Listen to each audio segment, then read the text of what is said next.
Green Lantern, Yeah. issue 8, Jeffrey Thorne with Crisscross and Marco Santucci on art.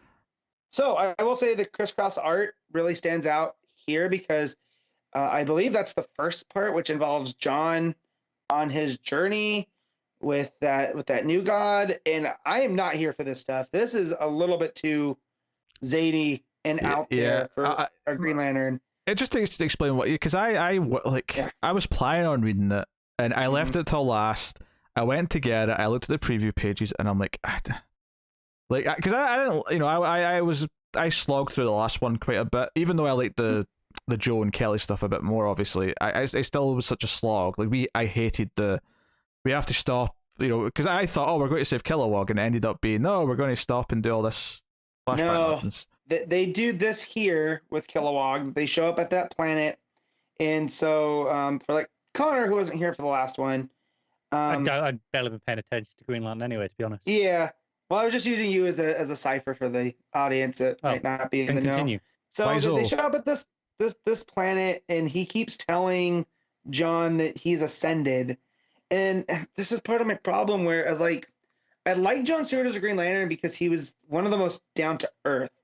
He was an architect. He's in the Marine Corps. He's very, no nonsense type. And now we're tying him into New God stuff. And it just, not that it's bad. It's just, it feels off. But they get down to this planet and Kilowog and I forget the rock guy's name. They're helping the locals fight off the bad guys. John shows up with this green light that he has, and he's sanctioning all the people off and helping them. And it's like, well, what do we do now? Those angel guys attack, and the God of Journeys is like, you can't be here. You're not supposed to be here. This is the way things are supposed to play out. The Guardians try to stop you from learning all of this, but now so you're back on the path. And that John kind of calls him out and is like, wait, look, man, I've been a Green Lantern for a long time. You know how many Chosen Ones we've been through? I am in control of my own fate here. And he tells him that, no, you're actually not. And that, everything happens for a reason. And that he has to see this for the next portion, even though telling him that he wasn't supposed to be there. It's all this convoluted type stuff. But, all these people are being led into this light. They're servants of the light bringer. In that John starts to put it all together because of the light bringer and the light. He flies off, and this new god's like end of the prologue or end prologue. And it's a little bit too self-aware. And John ends up going through this portal where this giant light creature is standing like a kaiju over this alien city. And it looks like someone in Metron's chair, is sitting there watching it all go down. And it's just like I get wanting to tell a sci-fi story with Green Lantern, but man, this is way out there. I don't think that's the thing though. This isn't a sci-fi story anymore. Once you start talking about gods and stuff, it's like we're not in sci-fi territory. We're in well, and there's territory. there's a lot of philosophical stuff going on. That doesn't mean that sci-fi can't be philosophical. Like the best sci-fi can be so philosophical. But man, it seems like it's really trying to ape Kirby, because I've really done a deep dive after seeing the Eternals into Jack Kirby, because there's a lot of threads that he was jumping back and forth between his time, jumping back from Marvel and DC in the 70s. A lot of this philosophical style things, and it just feels like it's imitating it and not in a good way. Then we get to the back half of the story that involves Joe and the Green Lanterns.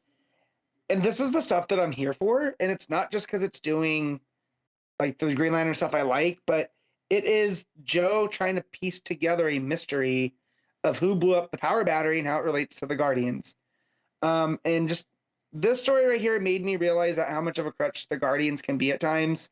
And that most of the time I've enjoyed the Guardians is when they're kind of nameless and faceless and just meant to be authority for the Guardians to stand up to, or the Green Lanterns to kind of stand up to and go, you guys think you know everything, you've been around forever, but like, we're the one in the trenches, you need to listen to us. And they always serve as a great foil there. Basically, when they're just the government.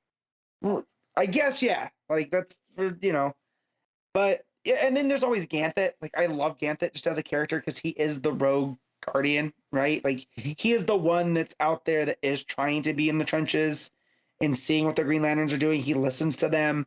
But here we get that Joe and the Kaluan, which I can't find her name, they've extracted a video of, that's not exactly a video, but it's from the archives of the Guardians having this meeting in the original Owen language that they're kind of translating, but they're still missing stuff. So they're not getting the full story. And because it's so old, there are pieces that are damaged and missing or might have been erased. But we meet these two Guardians, Koyos and I'm trying to find the second one, but they're a male and female Guardian, and they basically are kind of responsible for all of the chaos that the Guardians have been up to, in that they've been running like secret experiments behind the other Guardians' backs, and they're the ones that are responsible for the gauntlet that Kelly has, and that they're spending a lot of time on. Oh, it's Nemosini is the other one, and that's so Koyos is the male Guardian, Nemosini is the female. But yeah, they've been going back and forth running experiments on Earth. And it's just not adding up, in that they ended up at the Sorcerer's homeworld, which is Planet Xerox, which they're the ones that attacked the in the very first issue, that might be responsible for the blowing up of the central power battery. And that these archives are kind of tipping that they're up to some no good, that they might just not be like Rogue Guardians in the way like Ganthet was, that he went up out against the rest of them, but like they're probably up to no good, and they might have been making a power grab when they orchestrated the central power battery. So as the Kaluan's figuring all this out, Joe leaves because the other Green Lanterns that are now without their rings, they're stuck on Oa, are kind of leading a revolt against the United Planets, and Simon's there trying to calm it down. They don't want to listen. Badge, the little squirrel, lunges at one of the United Planets guys and gets tasered, which leads almost to a riot. And Joe shows up and is able to calm it down, and basically tells them like, hey, we're still working with the United Planets Council, but you guys have every right to still be Green Lanterns, but I need you to start acting like Green Lanterns. So let's start organizing here. Listen to Simon. He speaks for me. Of course, Princess Iolandi doesn't know who Joe is because she's still so new and doesn't really trust her. But Iolandi stands down, and Joe, as she leaves, is like, I know we're all stressed out and this is a lot, but we got to get our shit together, or, we're not going to make it. I'm trying to solve a murder. It cuts back to the Kaluan, and she gets blasted with a green badge of energy. And turns out it's this name is so messed up. Nemosini, the female Guardian, has blasted her because she has found evidence that Nemosini is tapping into Quardian weapon technology, and that's what they were trying to hide.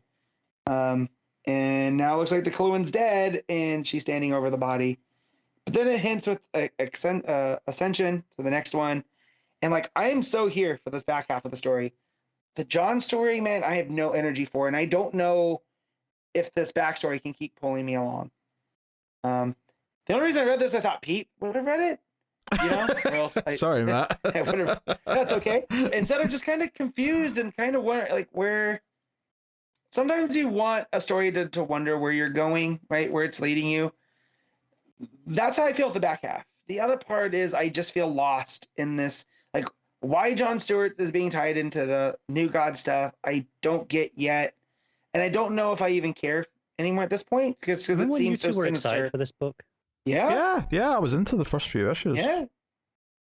Well, because It that was a wasn't all that lot long ago. more.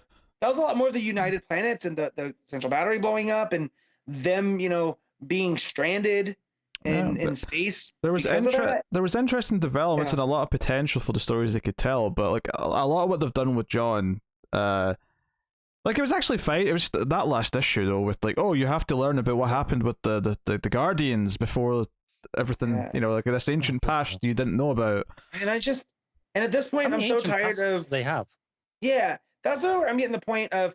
I get a little bit tired of the Guardians can't be trusted. It's like, I know we do this every couple Green Lantern cycles, right? It's more like every 2 years.